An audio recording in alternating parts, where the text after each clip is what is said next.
হয়েছে মা? এই তো গরম গরম ভাত বাবাকে দিয়ে দিয়েছি, দেখো ভাত দিয়েছি আর সর্ষে লঙ্কা বেটেছিলাম কচু শাকের জন্য, বাবার জন্য রেখেছি, সেইটা সর্ষের দিয়ে তেল খাবে। দিয়েছিলে? হ্যাঁ, সর্ষে লঙ্কা আর সর্ষের তেল নুন দিয়ে মেখে খাবে। আর হয়েছে তো কচু শাক।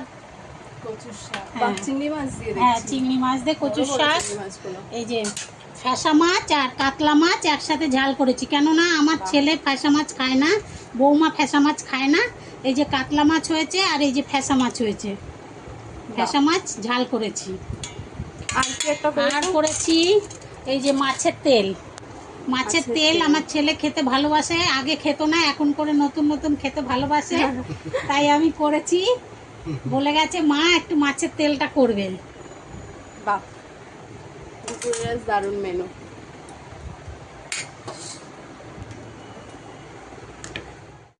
কচুটা কেমন হয়েছে মা খেতে?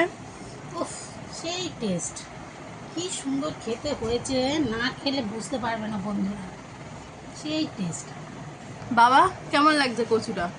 দারুণ দারুণ।